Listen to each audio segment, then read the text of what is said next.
Thank you, Mr. Chairman.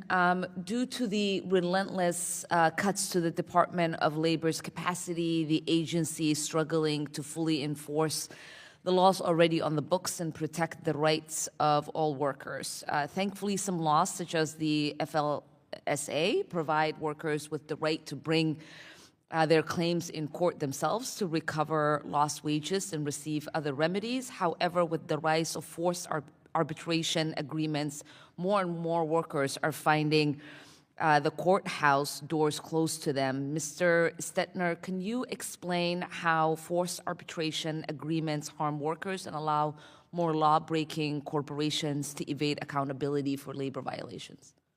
Sure. In recent years, forced arbitration agreements have expanded from business to business to consumers and workers. So that means when someone's rights are violated, they do not have the same ability to take that claim to court and get full restitution, and they're forced to go into arbitration.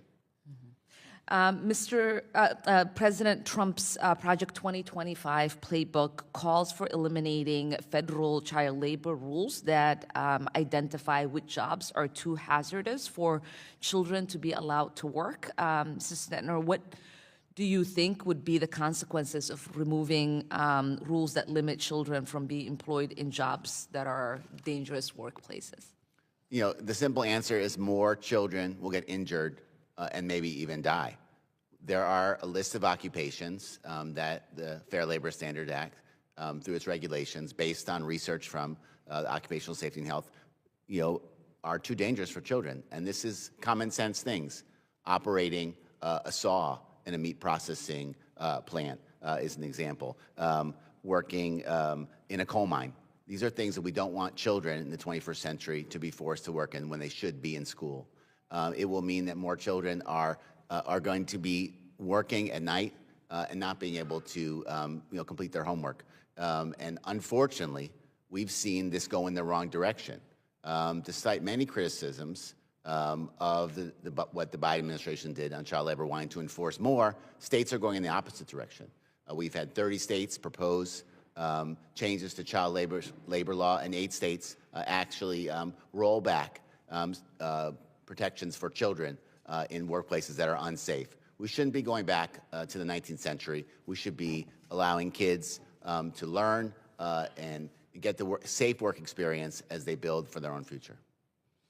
Thank you, Mr. Stetner. Mr. Chairman, I request unanimous consent to add to the record the Project 2025 proposal to weaken federal child labor rules and an article titled Trump's Early Actions Mirror Project 2025, the blueprint he once dismissed.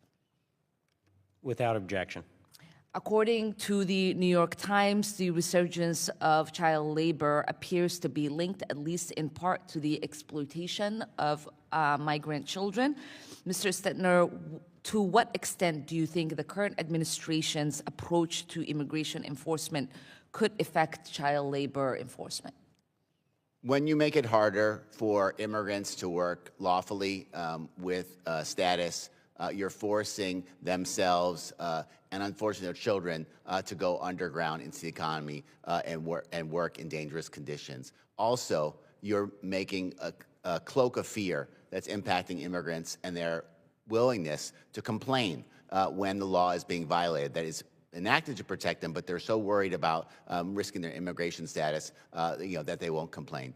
And lastly, if we see a return to policies like family separation, you're going to be leaving more children isolated with no other way to support themselves than working in very dangerous jobs, for example, cleaning at night in factories with dangerous chemicals and equipment. Thank you, Mr. Stetner. Mr. Chairman, I hope we can all agree that children are the biggest assets of our nation, and that we will work to make sure child labor is enforced and that we are doing everything to protect our children. I yield back. Thank you.